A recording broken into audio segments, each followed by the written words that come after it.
प्रणाम प्रणाम। शुरू करें? ओके ओके, नमस्ते। प्रणाम प्रणाम प्रणाम। हाँ, सब लोग जल्दी आगे, क्या बात है? सभी लोगों ने हमसे पहले आगे। शुरू करें? ठीक है, ओके। अच्छा से पेज नंबर 248, श्लोक संख्या 9। रघुनंदन। हाँ भी जैसे जैसा हम देख रहे हैं यहाँ पे कि वृत्तियों का जो है मतलब अच्छा खासा टकराव हो रहा है यहाँ पे। और ये जो समय है ये तो सतयुग सतयुग के बाद का त्रेता युग कहलाता है। तो हम लोग का जो मोस्टली टाइम रहता है वो कलयुग और कलयुग से रिलेटेड रहता है। मतलब हम इसको कब रिलेट कर सकते हैं, ये वृत्तियों का टकराव इसे कब रिलेट कर पाएंगे इसको करंट समय में? अभी हम कौन से युग में? अभी जब हम ज्ञान में है तो हम लोग सतयुग और त्रेता युग में ही रहे। हम लोग सत्ययुग में अभी हम सत्ययुग में है, ठीक है ना। जब तक आप शास्त्र के साथ है, जब तक ज्ञान के साथ रहेंगे, जब तक मोक्ष के साथ रहेंगे, हम लोग सत्ययुग में है, ठीक है ना। फिर त्रेता में आते हैं, फिर द्वापर में आते हैं, और जब हम तू में करते रहते हैं उस टाइम पे क्या हो गया, कलियुग में हम आगे गिर जाते हैं। मनुष्य को गिरना होता है, सत्य से द्वापर, त्रेता से द्वापर, द्वापर से कलयुग, ठीक है ना। तो अभी हम लोग सत्ययुग में है, ठीक है ना। तो जब ये कोई धर्म संकट में बात आता है तो क्या होता है कि वृत्तियों में टकराव आता है, ठीक है ना। तो हमारे अंदर में ही अलग अलग वृत्ति भावना करता है। जैसे कि कौशल्या का जो कहना है, कैकेयी का जो कहना है, सुमित्रा का जो कहना है कि नहीं। सुमित्रा का ज्यादा रोल नहीं आता है, इसलिए क्योंकि सुमित्रा ना तो कैकेयी के साथ रहती है, ना तो कौशल्या के साथ रहती है, ठीक है ना। ज्यादातर कैकेयी के साथ रहना होता है, और कभी कभी कौशल्या के साथ आ जाती है, ठीक है ना। इस तरह से हमारा वृत्तियों का टकराव होता है हमारे साथ, ठीक है।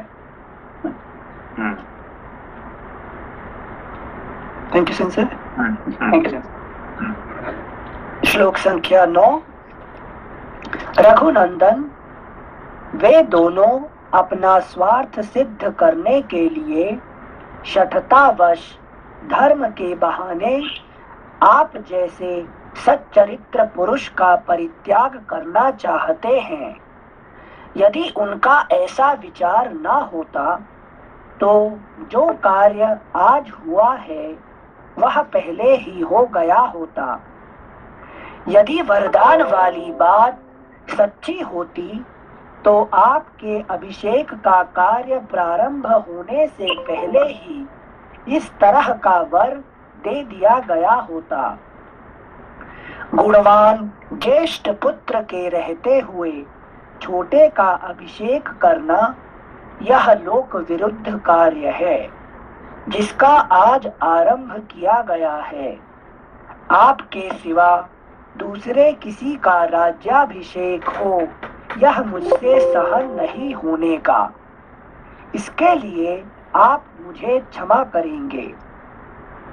महामते, पिता के जिस वचन को मानकर आप मोह में पड़े हुए हैं और जिसके कारण आपकी बुद्धि में दुविधा उत्पन्न हो गई है, मैं उसे धर्म मानने का पक्षपाती नहीं हूँ।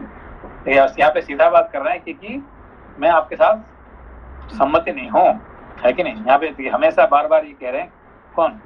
लक्ष्मण जी, कि आपका जो धर्म मान के जो दुविधा पड़े हुए हैं, ये इसको मैं कभी इसको आप मोह मानता हूँ इसको, है कि नहीं। क्यों? एक तो है कि पिता ने क्या किया कि जब बड़ा बेटा कोई गुणवान नहीं होता और छोटा बेटा गुणवान होता है तो फिर उसको राज्य देना चाहिए, ठीक है, वो मैं मानता हूँ। मगर अभी हमारे घर में सबसे गुणवान कौन है? दुनिया जानता है कि राम है। और राम होते हुए भी दूसरा छोटे बेटे को देना, ये तो कोई है कि किसी बात में नहीं है कि नहीं। और हमारे वंश में क्या होता है कि पिताजी राजा जब है कि ज्यादा वयस्क हो जाते हैं, फिर वानप्रस्थ होने के लिए जंगल में जाते हैं। अब यहाँ पे क्या हो रहा है कि पिताजी जंगल में नहीं जाके अपना बच्चे को भेज देते हैं जंगल में वहां वानप्रस्थ करने के लिए, है कि नहीं। ये सब जो है ये उल्टा बात हो रहा है, ये इस बात में मैं सम्मति नहीं हूँ, ठीक है ना। तो इसलिए वो बार हमेशा वो उनका अपोज करते हैं, किनका, राम जी का अपोज करते हैं, ठीक है ना। मगर इनको क्या होता है, वो इतने बल नहीं है कि वो राम जी के साथ लड़ेंगे, ठीक है ना। हाँ, क्योंकि उनके अंदर है, अनुसरण करते हैं उनका, राम का करना ही पड़ेगा, क्योंकि वो छोटा भाई है और इतने बल नहीं है, इसीलिए उन्होंने क्या करता नेक्स्ट टाइम, बलराम, बड़े भाई नहीं बलराम, राम से बड़ा बलवान, है कि नहीं। हाँ यहाँ जो वैराग्य के रूप में लक्ष्मण जी लॉजिक दे रहे हैं, मतलब ये सब रीतियों के हिसाब से सही है, मतलब जैसा संसार को चलाने के लिए कि बड़ा बेटा है तो छोटे को नहीं कर सकते, यही सारी तो दुविधाएं मेरे हर जीवन में हर कदम पर आती है ना। तो संसे उसमें राम जी की अंडरस्टैंडिंग कैसे समझेंगे, क्योंकि लक्ष्मण जितनी बातें कर रहे हैं इतनी मोह रूपी है कि सब कुछ इंटेलेक्चुअली करेक्ट है, और उसी की वजह से मैं हमेशा कंफ्यूज रहता हूँ, क्योंकि मुझे लगता है बच्चे हैं तो उनको टेक केयर रिस्पॉन्सिबिलिटी। यहाँ पे देखिए कि जो बात इंटेलेक्चुअली कह रहे हैं कौन, लक्ष्मण जी, सब सच है, उनका बात को मानना पड़ेगा, ठीक है ना। मगर यहाँ पे राम जी क्या उत्तर देते हैं उसके ऊपर, यही हमको क्योंकि हमारे जो यहाँ पे हीरो कौन है, लक्ष्मण नहीं है, राम है, ठीक है ना। राम इसको कैसे लेते हैं, क्या जवाब देते हैं, ये हमको शिक्षा प्राप्त करना पड़ेगा। Ram is to be followed, इस संसार में किसको फॉलो करना चाहिए, भगवान राम को, है कि नहीं। कृष्ण को फॉलो नहीं करना चाहिए, है कि नहीं, ना लक्ष्मण को फॉलो करना चाहिए, फॉलो सिर्फ राम को ही करना पड़ेगा। तो राम जी क्या उसको जवाब देते हैं, ये सुनना चाहिए, ठीक है ना। ठीक है सेंसे, थैंक यू सेंसे। श्लोक संख्या 11। हाँ पूछिए। सेंसे आपने वो लक्ष्मण जब वो सीता जी को वनवास छोड़े थे और सीता जी को अग्नि परीक्षा देने के लिए बोला गया था, तो लक्ष्मण जी को बहुत दुख हुआ था। लक्ष्मण जी ने जो मतलब उनको लगा कि ये गलत है, लेकिन राम जी बड़े भाई हैं करके कुछ वो बोल नहीं सके, तो इसीलिए उनको अगले जन्म में बलराम होके पैदा होना पड़ा। नहीं, क्योंकि नहीं, लक्ष्मण जी जो है ना, जिंदगी भर उन्होंने कभी राम के साथ कभी सम्मति नहीं हुए हैं, ठीक है ना। वो हमेशा अपोजिट है कि, मगर छोटा भाई होने के नाते और उसका प्रतिज्ञा भंग नहीं करने के चक्कर में उनका हमेशा फॉलो किए, ठीक है ना। तो मगर उनका मन में राम जी को जो कह रहे हैं, कर रहे हैं, ये सही नहीं है, ये उनका भावना हमेशा रहा, जिसकी वजह से नेक्स्ट लाइफ में उनको बलराम बनाना पड़ा, है कि राम से बड़ा बलवान, है कि नहीं। धन्यवाद। ठीक है, थैंक यू सर। श्लोक संख्या 11। महामते, पिता के जिस वचन को मानकर आप मोह में पड़े हुए हैं और जिसके कारण आपकी बुद्धि में दुविधा उत्पन्न हो गई है, मैं उसे धर्म मानने का पक्षपाती नहीं हूँ। ऐसे धर्म का तो मैं घोर विरोध करता हूँ। आप अपने पराक्रम से सब कुछ करने में समर्थ होकर भी कैकेयी के वश में रहने वाले पिता के अधर्म पूर्ण एवं निंदित वचन का पालन कैसे करेंगे। वरदान की झूठी कल्पना का पाप करके आपके अभिषेक में रोड़ा अटकाया गया है, फिर भी आप इस रूप में नहीं ग्रहण करते हैं। इसके लिए मेरे मन में बड़ा दुख होता है। ऐसे कपट पूर्ण धर्म के प्रति होने वाली आसक्ति निंदित है। ऐसे पाखंड पूर्ण धर्म के पालन में जो आपकी प्रवृत्ति हो रही है, वह यहाँ के जन समुदाय की दृष्टि में निंदित है। उन्होंने सीधा कह रहे हैं, है कि नहीं, आप पाखंडी है कि नहीं।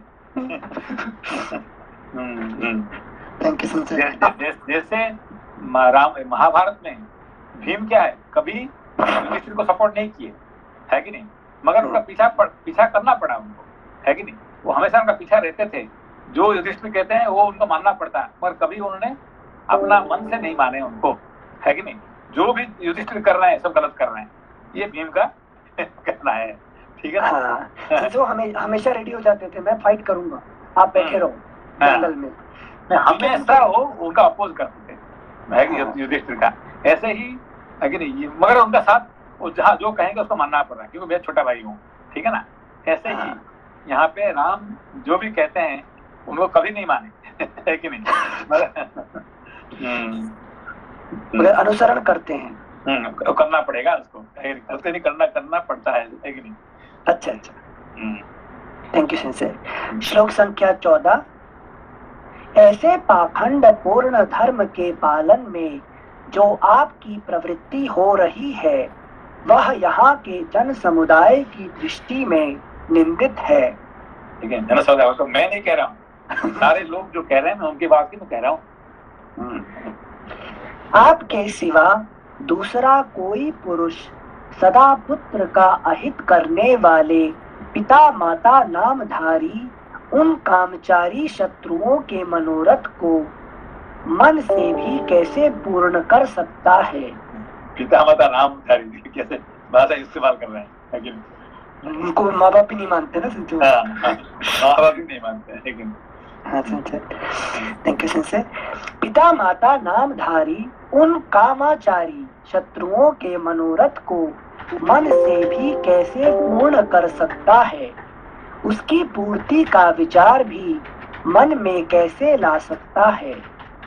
माता पिता के इस विचार को कि आपका राज्याभिषेक न हो जो आप दैव की प्रेरणा का फल मानते हैं, यह भी मुझे अच्छा नहीं लगता।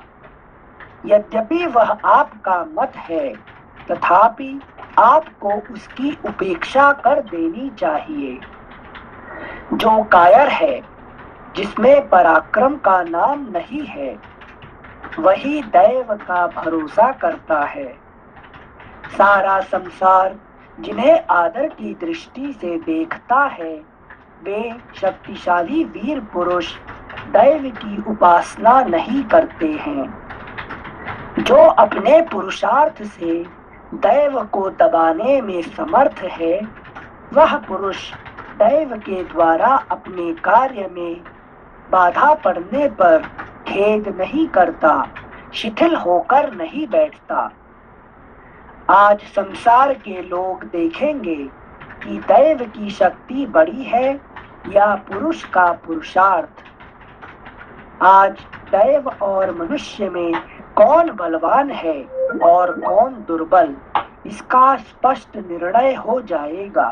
देखिए किसको कहते हैं पुरुषार्थ और किसको देव, है कि नहीं।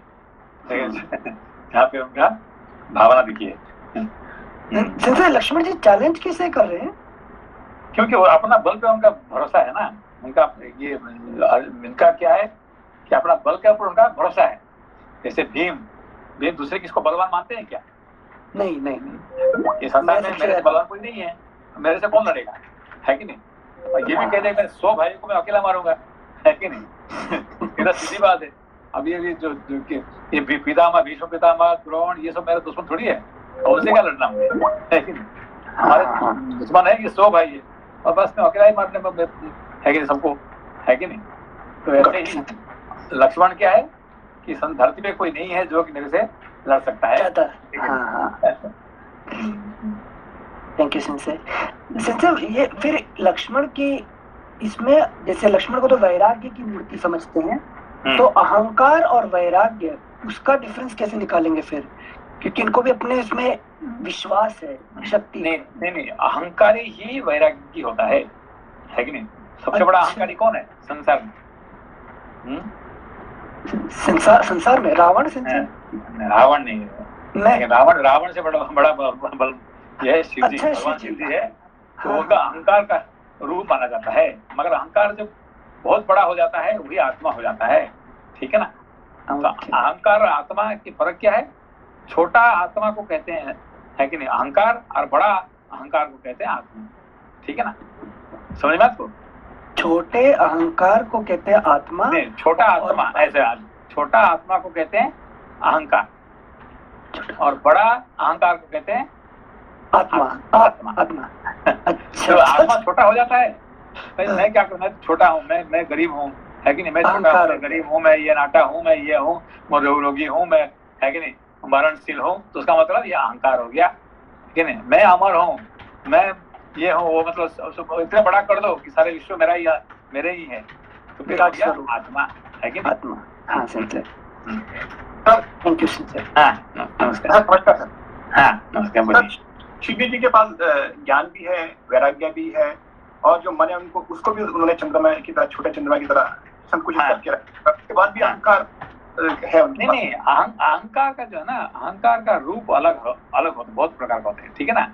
तो अहंकार जो है, सत्व अहंकार, रजस अहंकार, तमस अहंकार, 3 प्रकार के होते हैं, ठीक है ना। तो जब अहंकार बहुत बड़ा हो जाता है, वही आत्मा हो जाता है, वही ब्रह्म हो जाता है, वही, है कि नहीं, तो भगवान हो जाता है। तो भगवान का आत्मा बड़ा होता है और जीव का आत्मा छोटा होता है कि नहीं। मतलब ये आत्मा बड़ा छोटा नहीं है, मगर इसका जो क्या कहते हैं, परिभाषा जो कहते हैं, है कि नहीं, ये भाई मैं छोटा आदमी हूँ, है कि नहीं, मैं और भगवान में क्या फर्क है, कुछ फर्क नहीं है।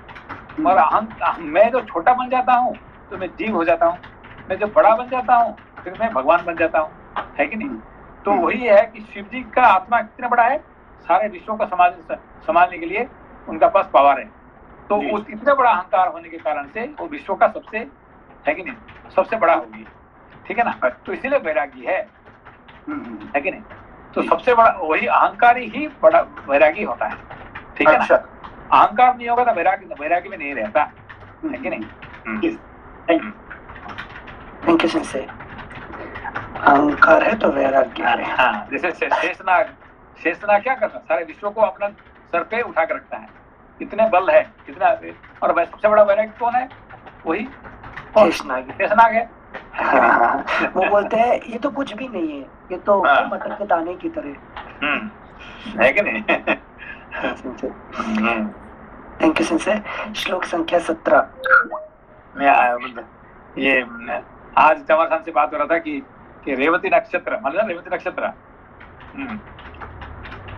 रेवती नक्षत्र है। हाँ, रेवती जो है कैसे बनी स्टार, है कि नहीं।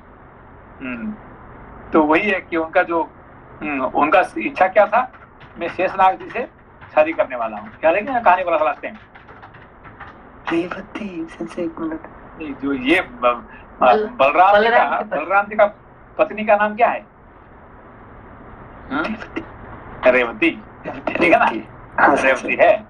और देखिए कृष्ण का कितने बच्चे थे,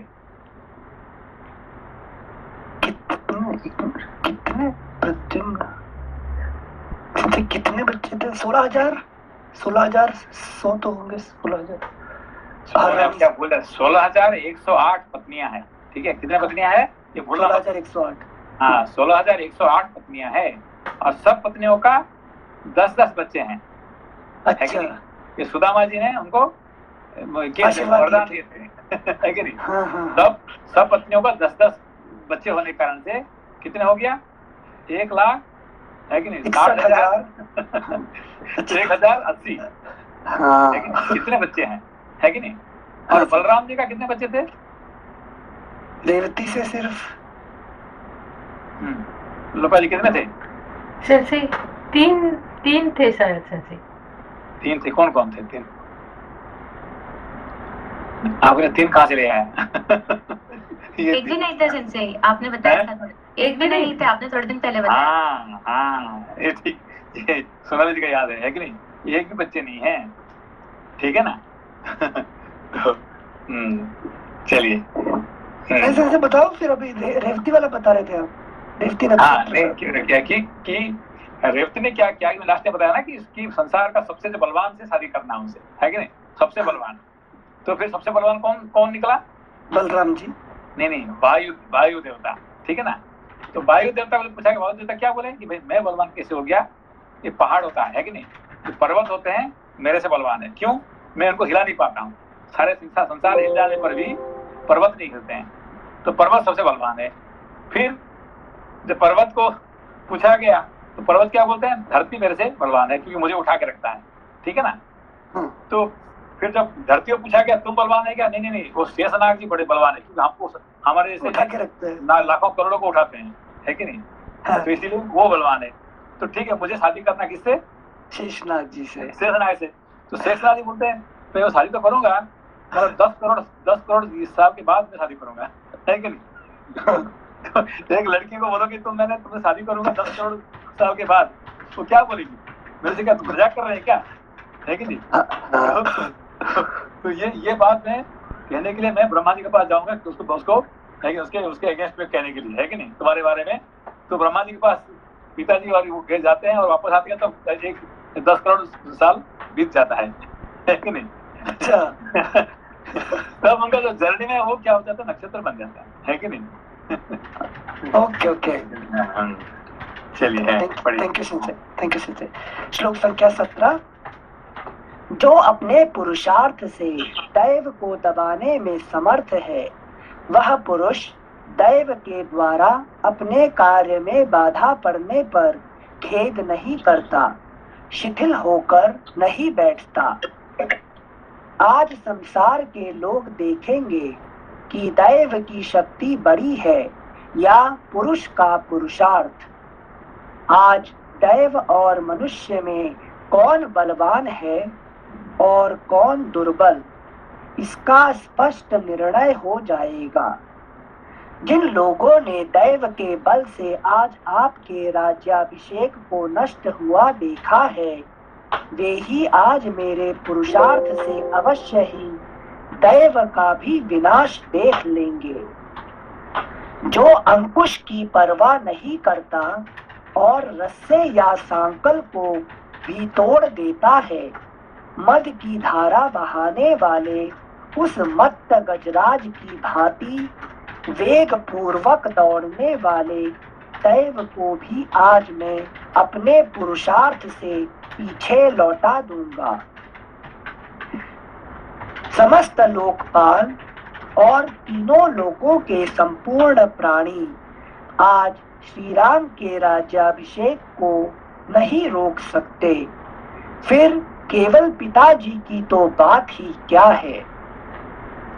नेक्स्ट पेज 249। राजन, जिन लोगों ने आपस में आपके वनवास का समर्थन किया है, वे स्वयं 14 वर्षों तक वन में जाकर छिपे रहेंगे। मैं पिता की और जो आपके अभिषेक में विघ्न डालकर अपने पुत्र को राज्य देने के प्रयत्न में लगी हुई है, उस कैकेयी की भी उस आशा को जलाकर भस्म कर डालूंगा।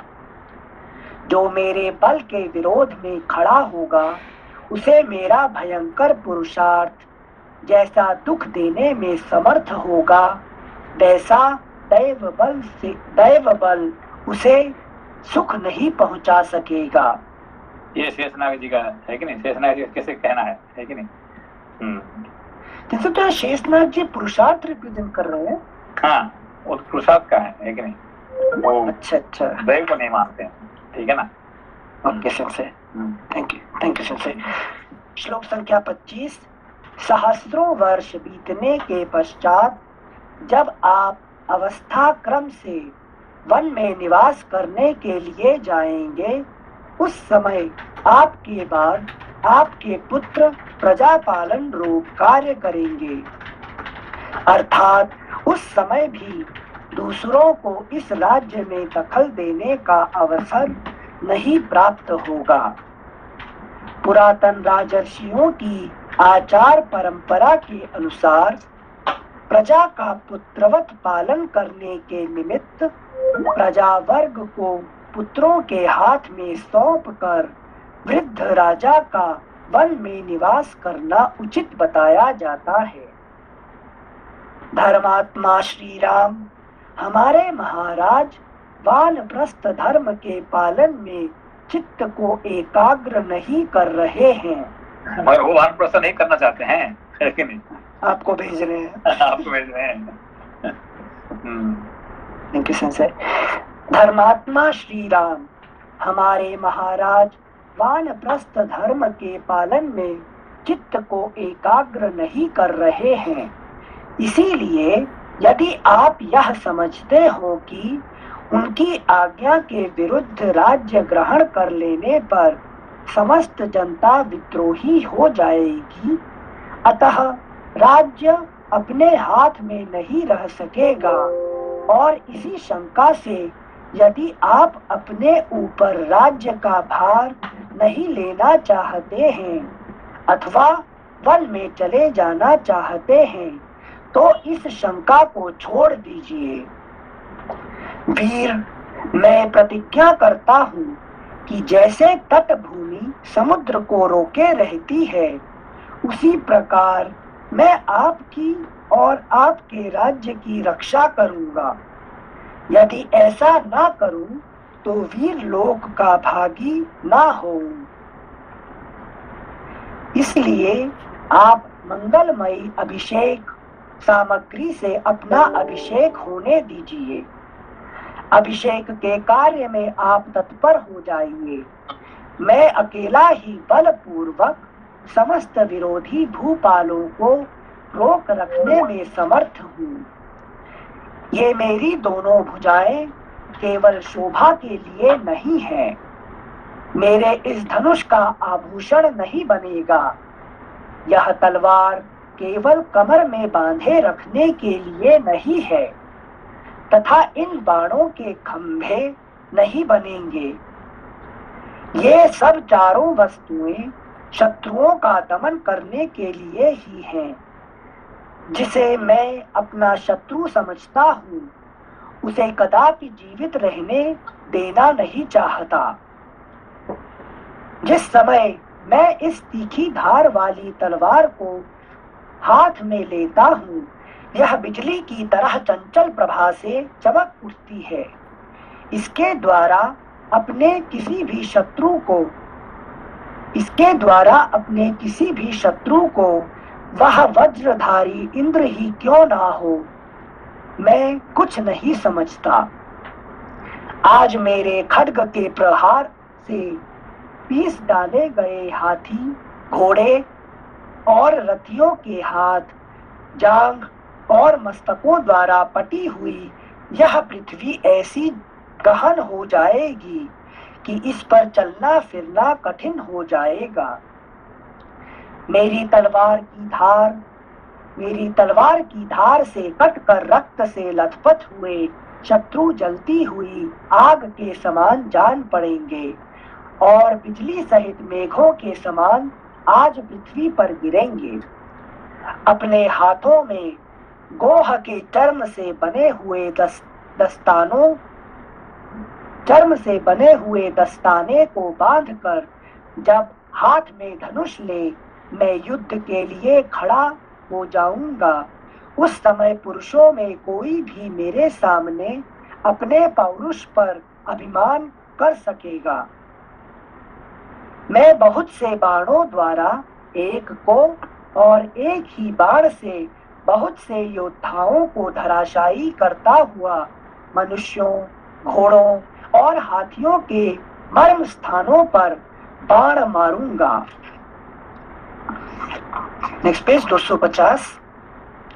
प्रभो, आज राजा दशरथ की प्रभुता को मिटाने और आपके प्रभुत्व की स्थापना करने के लिए अस्त्र बल से संपन्न मुझ लक्ष्मण का प्रभाव प्रकट होगा।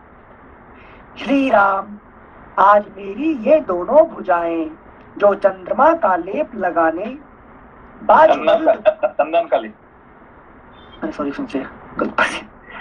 श्री राम, आज मेरी ये दोनों भुजाएं जो चंदन का लेप लगाने, बाजूबंद पहनने, धन का दान करने और सुहृदों के पालन में संलग्न रहने के योग्य हैं। आपके राज्याभिषेक में विघ्न डालने वालों को रोकने के लिए अपने अनुरूप पराक्रम प्रकट करेंगी। श्लोक संख्या 40। प्रभो, बतलाइए, मैं आपके किस शत्रु को अभी प्राण, यश और सुरजनों से सदा के लिए विलग कर दूं, जिस उपाय से भी यह पृथ्वी आपके अधिकार में आ जाए, उसके लिए मुझे आज्ञा दीजिए। मैं आपका दास हूँ।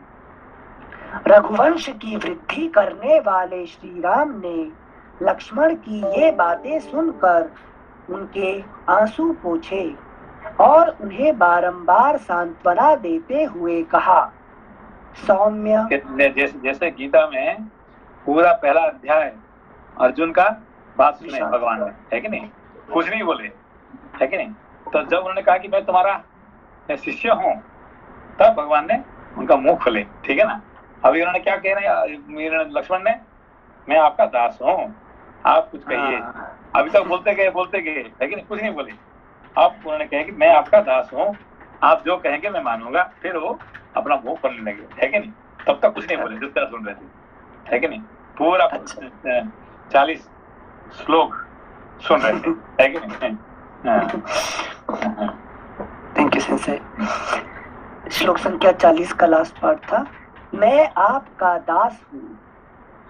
श्लोक संख्या 41, रघुवंश की वृद्धि करने वाले श्री राम ने लक्ष्मण की ये बातें सुनकर उनके आंसू पोंछे और उन्हें बारंबार सांत्वना देते हुए कहा, सौम्य, मुझे तो तुम माता पिता की आज्ञा के पालन में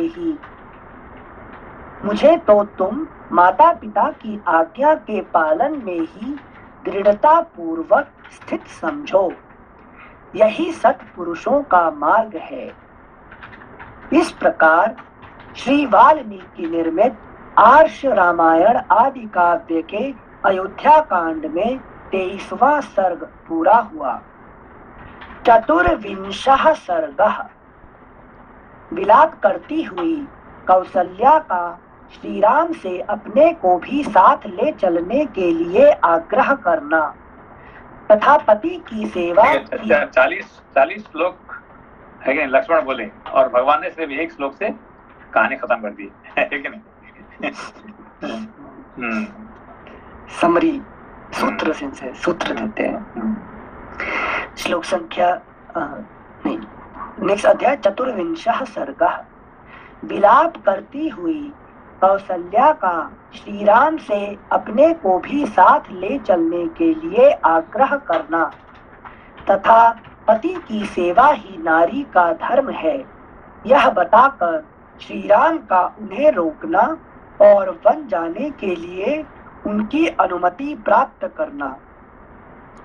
कौसल्या ने जब देखा कि श्री राम ने पिता की आज्ञा के पालन का ही दृढ़ निश्चय कर लिया है, तब वे आंसुओं से रूंधी हुई गदगद वाणी में धर्मात्मा श्री राम से इस प्रकार बोली, हाय, जिसने जीवन में कभी दुख नहीं देखा है, जो समस्त प्राणियों से सदा प्रिय वचन बोलता है, जिसका जन्म महाराज दशरथ से मेरे द्वारा हुआ है, वह मेरा धर्मात्मा पुत्र उच्च वृत्ति से खेत में गिरे हुए अनाज के एक एक दाने को बीन कर कैसे जीवन निर्वाह कर सकेगा।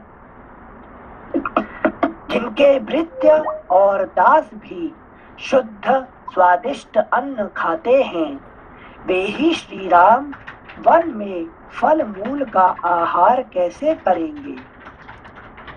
जो सद्गुण संपन्न और महाराज दशरथ के प्रिय हैं, उन्हीं ककुत्स्थ कुलभूषण श्री राम को जो वनवास दिया जा रहा है, इसे सुनकर कौन इस पर विश्वास करेगा, अथवा ऐसी बात सुनकर किसको भय नहीं होगा। श्री राम निश्चय ही इस जगत में दैव सबसे बड़ा बलवान है, उसकी आज्ञा सबके ऊपर चलती है। इसे बदल गए। श्री राम निश्चय ही इस जगत में दैव सबसे बड़ा बलवान है, उसकी आज्ञा सबके ऊपर चलती है, वही सबको सुख दुख से संयुक्त करता है, क्योंकि उसी के प्रभाव में आकर तुम्हारे जैसा लोकप्रिय मनुष्य भी वन में जाने को उद्यत है, परंतु बेटा तुमसे बिछुड़ जाने पर यहाँ मुझे शोक की अनुपम एवं बहुत बढ़ी हुई आग उसी तरह जलाकर भस्म कर डालेगी जैसे ग्रीष्म ऋतु में दावानल सूखी लकड़ियों और नेक्स्ट पेज 251 दावानल समझ में ना, जैसे जो आग पूरे वन में लग जाती है, भस्म कर देती है। जो वन को जलाने वाले को आग को दावानल कहते हैं ना। हाँ सेंसे, कैलिफोर्निया फायर ना सेंसे, जो भी लगती है रिसेंटली। श्लोक संख्या 251। दावानल ग्रीष्म ऋतु में, जैसे ग्रीष्म ऋतु में दावानल सूखी लकड़ियों और घास फूस को जला डालता है, शोक की यह आग मेरे अपने ही मन में प्रकट हुई है। तुम्हें ना देख पाने की संभावना ही वायु बनकर इस अग्नि को उद्दीप्त कर रही है। विलाप जनित दुख ही इसमें ईंधन का काम कर रहे हैं। रोने से जो अश्रुपात होते हैं वे ही मानो इसमें दी हुई घी की आहुति है। चिंता के कारण जो गरम गरम उच्छ्वास उठ रहा है वही इसका महान धर्म है। तुम दूर देश में जाकर फिर किस तरह आओगे? इस प्रकार की चिंता ही इस शोकाग्नि को जन्म दे रही है। सांस लेने का जो प्रयत्न है उसी से इस जगत की प्रतिक्षण वृद्धि हो रही है। तुम्हें इसे बुझाने के लिए जल हो। तुम्हारे बिना यह आग मुझे अधिक सुखा कर जला डालेगी। तुम दूर देश में जाकर फिर किस तरह आओगे? इस प्रकार की चिंता ही इस शोकाग्नि को जन्म दे रही है। सांस लेने का जो प्रयत्न है उसी से इस आग की प्रतिक्षण वृद्धि हो रही है। तुम ही इसे बुझाने के लिए जल हो। तुम्हारे बिना यह आग मुझे अधिक सुखाकर जला डालेगी। क्या उसका अर्थ हुआ? जिनसे ज्ञान अग्नि ही मुझे मोक्ष या मुक्ति दिला सकती है। ये शोक नहीं, यहाँ पे क्या है कि बात है कि शोक को शांत कौन करेगा? ज्ञान। ठीक है, बिना ज्ञान से शोक शांति नहीं होता है कि नहीं? तो शोक के लिए, लेकिन ये जो ज्ञान है जल के समान होता है। अच्छा, थैंक यू सिंसे। ज्ञान को भी तो अग्नि रूप में समझते, तो शोकाग्नि को यहाँ क्रॉस नलिफाई करने के लिए ज्ञान को जल रूप में। ज्ञान कभी किसको जलाने के लिए अग्नि होता है और अग्नि को बुझाने के लिए जल होता है। ये दोनों काम करता है। अच्छा, कभी अग्नि हो जाता है, कभी जल हो जाता है। ठीक है ना? इसीलिए हम क्या करते हैं, गंगा जल, गंगा अग्नि नहीं कहते है कि गंगा जल। ठीक है ना? थैंक यू सिंसे। ज्ञान टॉपिक मिला, गंगा जल। मतलब ज्ञान दोनों काम करेगा। शोक अग्नि होगी तो जल से ठंडा कर देगा, और क्या बोलते हो, अविद्या होगी तो उसको ज्ञान अग्नि से भस्म कर देगा। तो वो अलग अलग रूप लेता है। थैंक यू सिंसे। श्लोक संख्या 9। वत्स, धेनु आगे जाते हुए अपने बछड़े के पीछे पीछे कैसे चली जाती है, उसी प्रकार मैं भी तुम जहाँ भी जाओगे तुम्हारे पीछे पीछे चली चलूंगी। माता कौशल्या ने जैसे जो कुछ कहा उस वचन को सुनकर पुरुषोत्तम श्री राम ने अत्यंत दुख में डूबी हुई अपनी माँ से पुनः इस प्रकार कहा। माँ, कैकेयी ने राजा के साथ धोखा किया है। इधर मैं वन को चला जा रहा हूँ। इस दशा में यदि तुम भी उनका परित्याग कर दोगी तो निश्चय ही वे जीवित नहीं रह सकेंगे। श्लोक संख्या 12। पति का परित्याग नारी के लिए बड़ा ही क्रूरतापूर्ण कर्म है। सत्पुरुषों ने इसकी बड़ी निंदा की है। अतः तुम्हें तो ऐसी बात कभी मन में भी नहीं लानी चाहिए। मेरे पिता ककुत्स्थ कुलभूषण महाराज दशरथ जब तक जीवित हैं तब तक तुम उन्हीं की सेवा करो। पति की सेवा ही स्त्री के लिए सनातन धर्म है।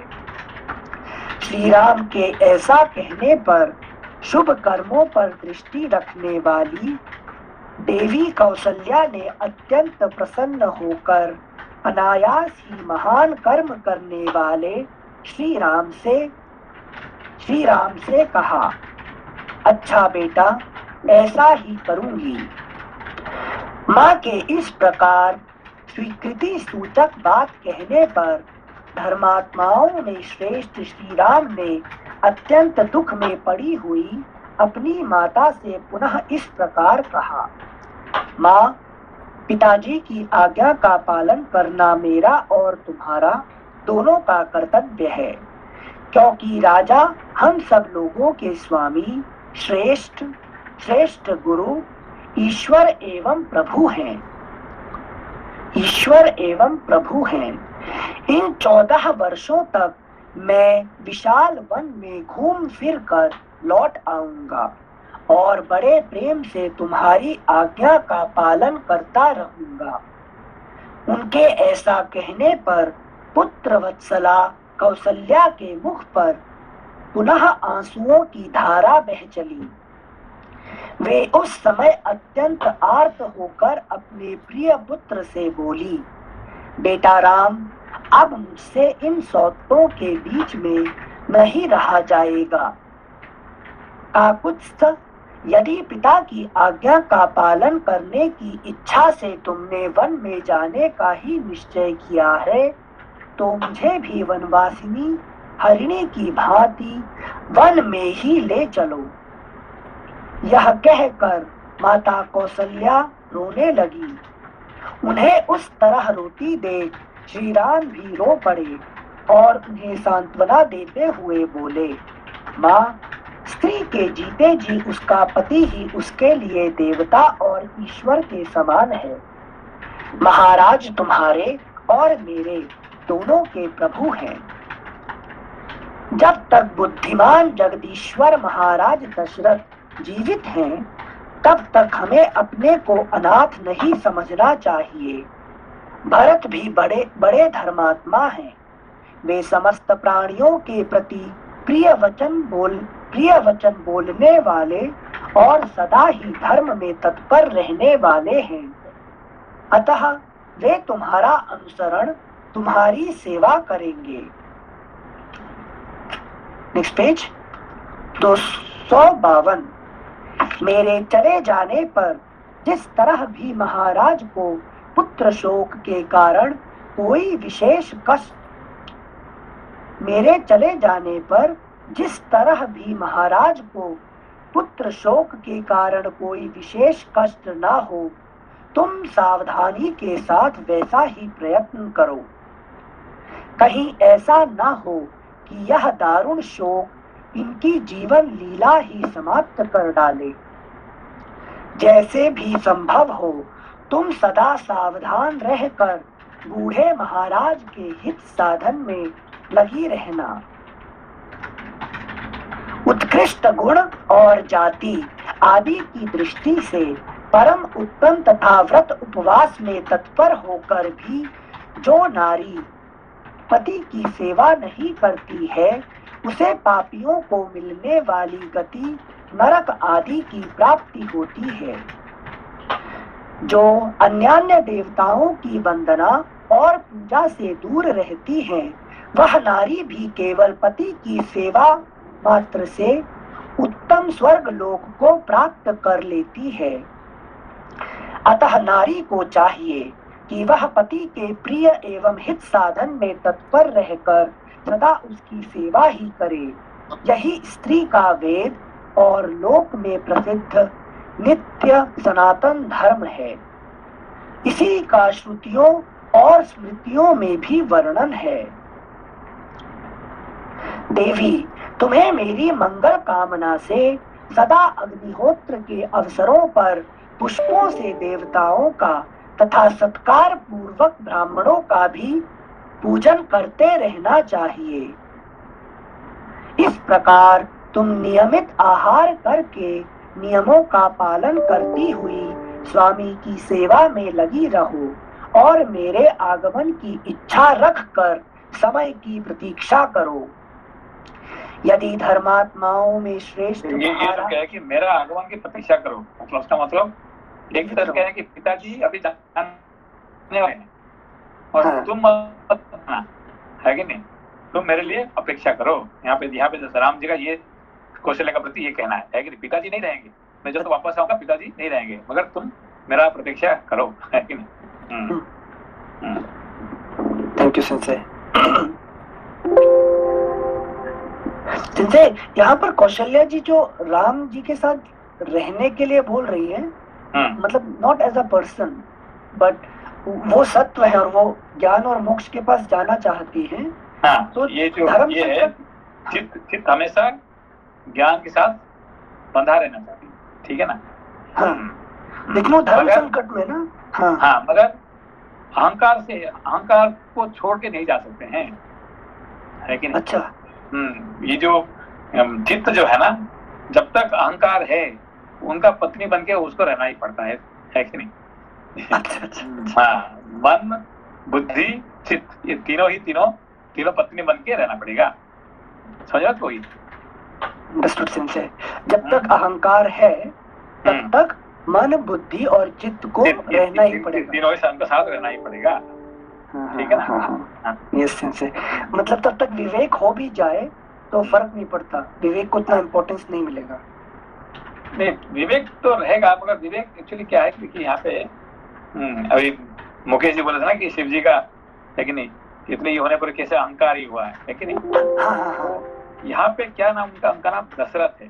दशरथ मतलब क्या है, उनका एक नहीं दो नहीं, रथ उनका 10 है, 10 गाड़ियां हैं, है कि नहीं, 10 गाड़ी का ड्राइवर है वो, ठीक है ना। तो अहंकार क्या है, अहंकार का 10 गाड़ियां हैं, है कि नहीं, 5 ज्ञानेंद्रिया 5 कर्मेंद्रिया, लेकिन ये 10 रथ का मालिक होता है कौन, अहंकार, ठीक है ना। और उनका 3 पत्नियां हैं, 10 रथ है और 3 पत्नियां हैं, है कि नहीं। तो ये सब उनके जब तक वो जिंदा है तब तक ये सबको रहना पड़ेगा, लेकिन ये छोड़ के नहीं जा सकते, है कि नहीं? अच्छा। हाँ, जो पुत्र होते हैं वो एक्सटर्नल है कि नहीं, वो आते जाते हैं, मगर ये जो रथ और पत्नियां ये छोड़ नहीं सकते अहंकार को, समझ बात।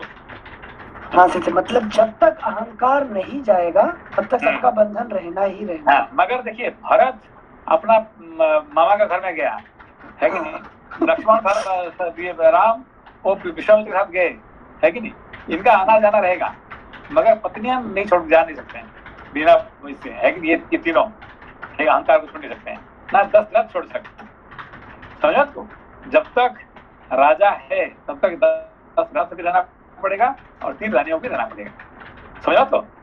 यस सेंसे, मतलब अहंकार को नारियल की तरह फोड़ना ही पड़ेगा, नहीं तो मुक्ति नहीं मिलेगी। जब वो चले जाएंगे तब फिर वो राम जी का अधीन में आ जाएंगे, सब आ जाएंगे, ठीक है। हाँ सेंसे, थैंक यू सेंसे। श्लोक संख्या 29। इस प्रकार श्लोक संख्या 28 एक बार फिर से पढ़ रहे हैं। देवी, तुम्हें मेरी मंगल कामना से सदा अग्निहोत्र के अवसरों पर पुष्पों से देवताओं का तथा सत्कार पूर्वक ब्राह्मणों का भी पूजन करते रहना चाहिए। इस प्रकार तुम नियमित आहार करके नियमों का पालन करती हुई स्वामी की सेवा में लगी रहो और मेरे आगमन की इच्छा रखकर समय की प्रतीक्षा करो। इच्छा रख के मतलब ये नहीं कि भाई नहीं भाई ये तो गया तो आएगा नहीं, वो नहीं है, जरूर आऊंगा और मैं आने का तुम इच्छा रख के तुम अपेक्षा करो समय का। यहाँ पे बहुत बड़ी बात है कि नहीं। उसका मतलब क्या है कि भाई ज्ञान मेरे जिंदगी में आएगा नहीं कभी, ये नहीं है, जरूर आएगा, लेकिन ये समझ के अपना कार्य करो, है कि नहीं। मेरा मोक्ष तो आने वाला नहीं है कि नहीं। मैं कितने कोशिश, मेरे जैसे मूर्ख कैसे मोक्ष प्राप्ति कर जाएगा, कैसे ज्ञान प्राप्त करेगा? वो संभव नहीं है, ऐसा नहीं कहना चाहिए। लेकिन उसको हाँ डेफिनेटली विल कम, आज ये तो कल आएगा, जरूर आएगा, है कि नहीं? Yes sensei, keeping the desire, इच्छा रहनी चाहिए, चलना चाहिए, है कि किसी को। हाँ। श्लोक संख्या 30, यदि धर्मात्माओं में श्रेष्ठ महाराज जीवित रहेंगे तो मेरे लौट आने पर तुम्हारी भी शुभ कामना पूर्ण होगी। जब भी जीवित रहेंगे, उसको तो नहीं रहेंगे जिसको पता है कि नहीं? Thank you sensei. Shri Ram के ऐसा कहने पर कौशल्या के नेत्रों में आंसू छलक आए। वे पुत्र शोक से पीड़ित होकर श्री रामचंद्र जी से बोली, बेटा, मैं तुम्हारे वन में जाने के निश्चित विचार को नहीं पलट सकती। वीर, निश्चय ही काल की आज्ञा का उल्लंघन करना अत्यंत कठिन है। सामर्थ्यशाली पुत्र, अब तुम निश्चिंत होकर वन को जाओ, तुम्हारा सदा ही कल्याण हो। जब फिर तुम वन से लौट आओगे, यहाँ से इम्पोर्टेंट टॉपिक है कि नहीं? यहाँ से शुरू हुआ इम्पोर्टेंट टॉपिक, जो कौशल्या का जो आशीर्वाद है ये कैसे काम करता है, ये देखिए, ये बड़ा यहाँ से शुरू होता है कहानी, ठीक है ना? एक शब्द इम्पोर्टेंट यहाँ से। श्लोक संख्या 33, सामर्थ्यशाली पुत्र, अब तुम निश्चिंत होकर वन को जाओ, तुम्हारा सदा ही कल्याण हो। जब फिर तुम वन से लौट आओगे, उस समय मेरे सारे क्लेश, सब संताप दूर हो जाएंगे। ठीक है, तब तक रहेगा जब तो ज्ञान नहीं है, तो फिर कभी उनका संताप दूर नहीं होता, किसका? चित्त का, ठीक है ना? और तुम फिर जो वापस आ जाओगे कि मेरा संताप दूर हो जाएगा।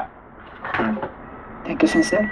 श्लोक संख्या 34, बेटा, जब तुम वनवास का महान व्रत पूर्ण करके कृतार्थ एवं महान सौभाग्यशाली होकर लौट आओगे और ऐसा करके पिता के ऋण से उऋण हो जाओगे, तभी मैं उत्तम सुख की नींद सो सकूंगी।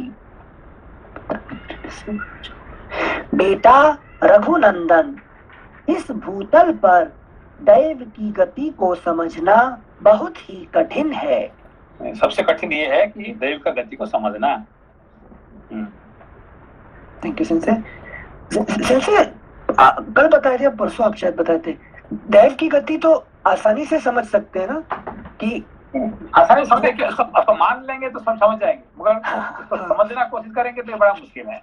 क्यों हुआ मेरे साथ? हमेशा हम क्या करें कि मेरे साथ ही क्यों हुआ है कि नहीं? इतने आदमी जा रहे थे तो किसी का एक्सीडेंट नहीं होता, मेरा एक एक्सीडेंट हो गया, है कि नहीं? इतना आदमी, पत्थर किसी का ऊपर नहीं गिरा, इसका ऊपर ही पत्थर गिर गया, है कि नहीं? वो ताटका बन हो जाएगा, वो चलता रहेगा। उसमें नहीं घुसना चाहिए, समझना नहीं। दैव इच्छा, आगे बढ़ो। अभी एक गोवा में एक ब्रिज का नाम मांडवी रिवर है। मांडवी, भरत का जो पत्नी है ना, उसका नाम पे एक नदी है मांडवी। तो एक ब्रिज था, वो ब्रिज गिरा, ठीक है ना? तो ब्रिज गिरा से क्या होता कि उसका सामने जो गाड़ी चला गया, अभी एक गाड़ी जो है कि 3 गाड़ी जो है, जब गिरा तो 3 गाड़ी पीछे नदी में गिर गया, ठीक है ना? तो उसका जो पत्नी कह रही कि मेरा पति को ही क्यों गिरना था वहां पे, मेरा ही इसमें क्यों ऐसा हुआ? इतने सारे लोग गाड़ी आ रहे थे, लाखों गाड़ी आ गया, मगर वो वहां गिर गया होगा, ठीक है नहीं? कोई आंसर ही नहीं है इसका, कोई आंसर नहीं है कि नहीं? इतने गाड़ी गया उस दिन, कोई नहीं मरा, इसको ही मरना था उसी मुहूर्त में, है कि नहीं? Thank you sensei. दैव इच्छा। श्लोक संख्या 35, बेटा रघुनंदन, इस भूतल पर दैव की गति को समझना बहुत ही कठिन है। जो मेरी बात काट कर तुम्हें वन जाने के लिए प्रेरित कर रहा है। बेटा महाबाहो, इस समय जाओ, फिर कुशल पूर्वक लौटकर सांत्वना भरे मधुर एवं मनोहर वचनों से मुझे आनंदित करना। वत्स, क्या वह समय अभी आ सकता है जबकि जटा वल्कल धारण किए वन से लौटकर आए हुए तुमको फिर देख सकूंगी। देवी कौसल्या ने जब देखा कि इस प्रकार श्री राम वनवास का दृढ़ निश्चय कर चुके हैं, तब वे परम आदर युक्त हृदय से उनको शुभ सूचक आशीर्वाद देने और उनके लिए स्वस्ति वाचन कराने की इच्छा करने लगी। इस प्रकार श्री वाल्मीकि निर्मित आर्ष रामायण आदि काव्य के अयोध्या कांड में 24वां सर्ग पूरा हुआ। नेक्स्ट पेज 253 पंचविंशः सर्गः। कौसल्या का श्री राम की वन यात्रा के लिए मंगल कामना पूर्वक स्वस्ति वाचन करना और श्री राम का उन्हें प्रणाम करके सीता के भवन की ओर जाना। तदनंतर उस क्लेश जनक शोक को मन से निकाल कर श्री राम की मनस्विनी माता कौसल्या ने पवित्र जल से आचमन किया। फिर वे यात्रा कालिक मंगल कृत्यों का अनुष्ठान करने लगी। इसके बाद वे आशीर्वाद देती हुई बोली, रघुकुल भूषण, अब मैं तुम्हें रोक नहीं सकती। इस समय जाओ, सत्पुरुषों के मार्ग पर स्थिर रहो और शीघ्र ही वन से लौट आओ। सत्पुरुषों के मार्ग पर स्थिर रहो और शीघ्र ही वन से लौट आओ। रघुकुल सिंह, तुम नियम पूर्वक प्रसन्नता के साथ जिस धर्म का पालन करते हो, वही सब ओर से तुम्हारी रक्षा करे। कौन रक्षा करेगा? धर्म ही रक्षा करेगा। हाँ, वही धर्म जो तुम धर्म को मानते हो, वही धर्म तुम रक्षा करेगा। ठीक है ना? इसे था ना श्लोक, धर्मो रक्षति रक्षिता, रक्षिता, धर्मो रक्षति रक्षिता। जो धर्म को मानता है वही धर्म उसका रक्षा करता है। Thank you sir. श्लोक संख्या 3। रघुकुल सिंह, तुम नियम पूर्वक प्रसन्नता के साथ जिस धर्म का पालन करते हो, वही सब ओर से तुम्हारी रक्षा करे। बेटा, देव स्थानों और मंदिरों में जाकर तुम जिनको प्रणाम करते हो, वे सब देवता महर्षियों के साथ वन में तुम्हारी रक्षा करें। तुम सद्गुणों से प्रकाशित हो। बुद्धिमान विश्वामित्र जी ने तुम्हें जो जो अस्त्र दिए हैं, वे सब के सब सदा सब ओर से तुम्हारी रक्षा करें। मतलब ये कह रहे हैं कि याद दिला रहे हैं कि तुमको जो विश्वामित्र जो दिए थे सब, ये तुमको रक्षा करेगा, सब रक्षा करेंगे, ठीक है ना? ये हमें याद आया, हम हॉस्टल जब जाते थे ना, तो माता पिता बैग पैक करते थे, सूटकेस। यहाँ कौशल्या माता याद दिला रहे हैं, आपके अस्त्र शस्त्र, धर्म आपकी रक्षा करेगा, है कि नहीं? श्लोक संख्या 6। महाबाहु पुत्र, तुम पिता की शुश्रूषा, माता की सेवा तथा सत्य के पालन से सुरक्षित होकर चिरंजीवी बने रहो। ये तीन चीज है कि नहीं? ये पिता की शुश्रूषा, माता की सेवा और सत्य की पालन, ये तीन चीज। हाँ, थैंक यू सर। सुरक्षित होकर चिरंजीवी बने रहो। श्लोक संख्या 7।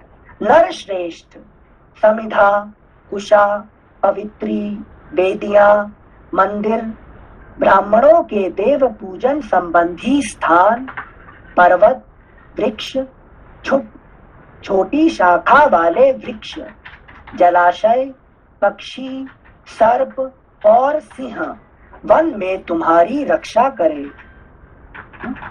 पक्षी, सर्प और सिंह वन में तुम्हारी रक्षा करें। देखिए अभी क्या कह रहे हैं, देखिए सब बहुत बड़ी बात है। क्या कौन तो रक्षा करेंगे, है कि नहीं? वन की पशु पक्षी वन रक्षा करेंगे, है कि नहीं? ये पक्षी क्या पशु पक्षी खा जाते हैं मनुष्य को, और यहाँ क्या कौन तुमको रक्षा करें, है कि नहीं?